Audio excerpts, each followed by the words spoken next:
اس ملک میں حاکمیت اعلیٰ کا مطالبہ کرنا کیا یہ شدت پسندی اور دہشت گردی اور انتہا پسندی ہے؟ پھر ہمارا جواب یہ ہے کہ اگر مدرسے میں بخاری اور قرآن پڑھنا اور پڑھانا یہ دہشت گردی ہے، سیاسی میدان میں اسلامی سیاست کرنا دہشت گردی ہے، منبر اور محراب سے اسلام کی آواز گونج رہی ہے یہ دہشت گردی ہے، پھر یہ دہشت گردی قیامت تک جاری رہے گی۔ آپ نے موسیٰ کو بھی دہشت گرد کہا، آپ نے جناب رسول اللہ صلی اللہ علیہ وسلم کو بھی دہشت گرد کہا، لیفسدوا فی الارض، کہ یہ زمین میں فساد پھیلا رہے ہیں۔ اگر یہ دہشت گردی ہے، یہ نظریہ اور یہ فکر ہے جو فرعون کا نظریہ اور فکر کا، ہمارے نبی موسیٰ علیہ السلام ان کے خلاف لڑے، ہم اس کے ادنا روحانی اولاد ہیں، ہم بطریقہ اولا لڑیں گے۔ یہ ہمارا فیصلہ ہے۔ آج بھی جمعیت علماء اسلام میدان میں ہے۔ میں نے آپ کو کہا کہ آج بھی اس وقت جس شخص کو مسلط کیا گیا ہے عمران خان کی صورت میں، لوگ کہتے ہیں کہ مولانا فضل الرحمان اور جمعیت علماء اسلام اقتدار کا بھوکا ہے، اسلام آباد ان کا مقصد ہے، اسلام مقصد نہیں ہے۔ تو اس میں برائی کیا ہے؟ اسلام آباد پر قبضہ کس کا ہے؟ چوروں کا۔ اسلام آباد پر قبضہ کس کا ہے؟ ڈاکوؤں اور لٹھیروں کا۔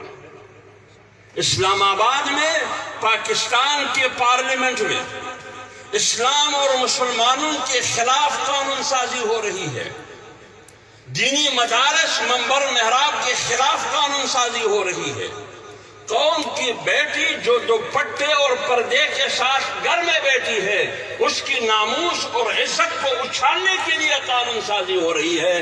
اسلام آباد کو ان لٹھیروں ان ڈاکوؤں سے چھڑانے کے لیے ہم نے اسلام آباد آنا ہے۔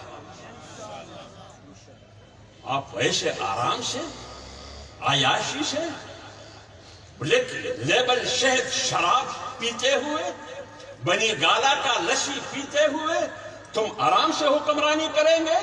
مدرسے کو بھی اڑائیں گے تم قانون سازی کے ذریعے، تم منبر محراب کو بھی نشانہ بنائیں گے، تم ختم نبوت کا قانون بھی نشانہ بنا رہے ہیں، تم ناموس رسالت کا قانون بھی نشانہ بنا رہے ہیں، تم اسلامی دفعات کو ختم کرنے پر بھی تلے ہوئے ہو۔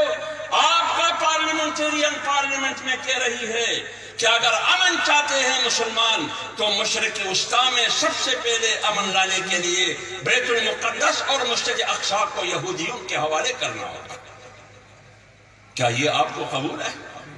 یہ تو نہ دستور کا تقاضا ہے پاکستان کی، نہ آئین کا تقاضا ہے، اور نہ عالمی قوانین کا تقاضا ہے، اور نہ جمعیت علماء اسلام کی منشور کا تقاضا ہے۔ جمعیت علماء اسلام نے ان کے ہر حملے کا، جہاں بھی انہوں نے حملہ کیا ہے، مدرسہ ہو، منبر محراب ہو، ختم نبوت کا قانون ہو، ناموس رسالت کا قانون ہو، شاعر اسلام ہو، جہاں بھی انہوں نے حملہ کی کوشش کی ہے تو سب سے پہلے صف اول کا کردار اگر ادا کیا ہے تو جمعیت علماء اسلام کی قیادت مولانا فضل الرحمان صاحب کی سربراہی میں جمعیت علماء اسلام نے کردار ادا کیا ہے، آج بھی ادا کر رہی ہے۔ 25 جولائی 2018 کا الیکشن ہوا، 2 بیان آئے، ایک ٹرمپ کا آیا واشنگٹن سے، ایک بیان پنڈی سے آیا۔ ایک نے ٹرمپ نے 22 کروڑ عوام کو مبارکباد دی کہ مبارک ہو، تم لوگوں نے 25-18 کے الیکشن میں انتہا پسندوں کو شکست دی۔ انتہا پسند کون؟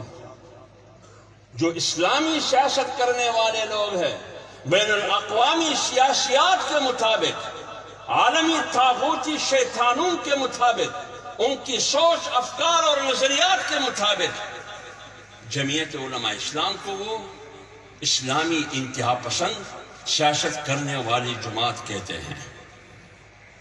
پیپلز پارٹی تو جیت گئی، پہلے سے زیادہ نشستیں ملی اس کو، پی ایم ایل این کو نشستیں ملی، تحریک انصاف کی ایک صوبے میں حکومت تھی، 2 صوبوں میں آئی، اسلام آباد میں ان کی حکومت لائی گئی۔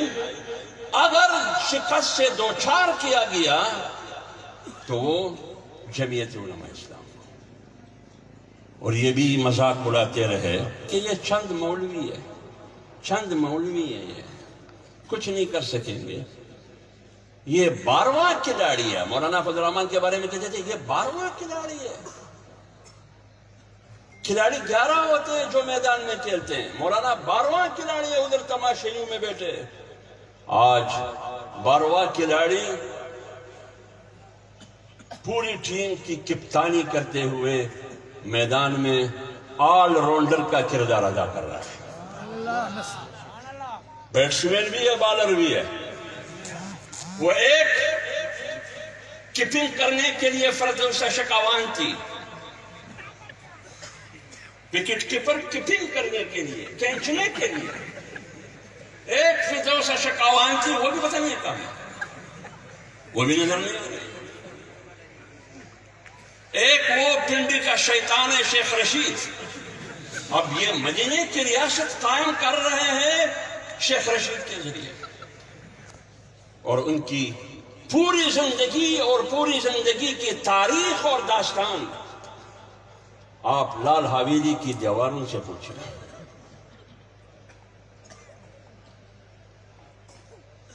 وہ ایک مراد سعید ہے، نام سنا ہوگا، جہاں بھی جاتا ہے چیختا ہے، پارلیمنٹ میں بھی چیختا ہے، جلسے میں بھی چیختا ہے، میڈیا پر بھی چیختا ہے، کنٹینر پر کڑے ہو کے بھی چیختا رہا، اسمبلی میں بھی چیختے ہیں۔ بابا یہ بنی گالا تو نہیں ہے، یہ عادی بن چکے ہیں چیخنے کا، عادی بن چکے ہیں۔ اس لیے مدینے کی ریاست کے نام پر 22 کروڑ عوام کو بے وقوف بنا رہے ہیں۔ یہ تقریباً 4 سال ہونے کو ہے، نیا پاکستان بنانے جا رہا تھا، ابھی پرانا پاکستان بھی بھول گئے ہم کہ پرانا پاکستان کہاں ہے۔ اب قوم پوچھ رہے کہ یہ تو نہ پرانا پاکستان ہے، یہ نیا پاکستان بھی نہیں ہے، یہ قائد اعظم کا پاکستان بھی نہیں ہے، آپ نے تو پوری پاکستان کو لنگر خانہ بنا دیا۔ بنگلہ دیش میں کارخانے وہ بناتے، ہندوستان کارخانے بناتے، لیکن ہمارے جو مدینے کی ریاست کے جھوٹا نمبردار ہے وہ لنگر خانے کا افتتاح کرتا ہے۔ یہ ان کی حیثیت ہے۔ انہوں نے پاکستان کی معیشت کو بھی تباہ کیا، آج مہنگائی آسمان کو چھو رہی ہے۔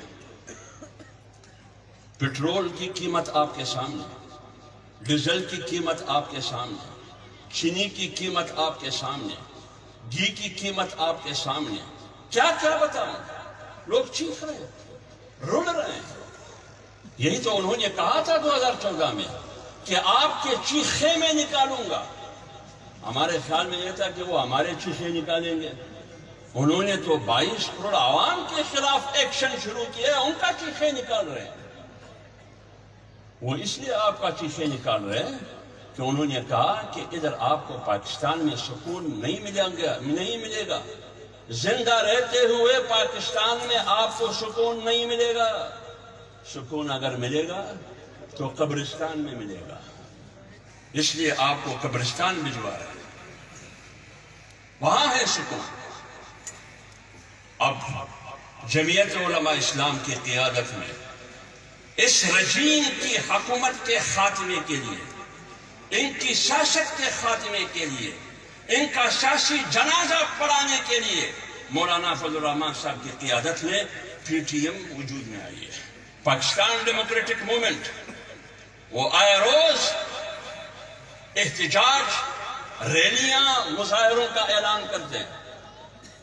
آج بھی انہوں نے اعلان کیا ہے چاروں شعبوں کے لیے. آپ سے صرف یہ گزارش ہے کہ آپ نے جمعیت علماء اسلام کے پشت پر کھڑے ہوتے ہوئے پی ڈی ایم کی قیادت میں آپ نے اس حکومت اس رجیم کے خلاف نکلنا ہوگا. نکلیں گے یا نہیں نکلیں گے؟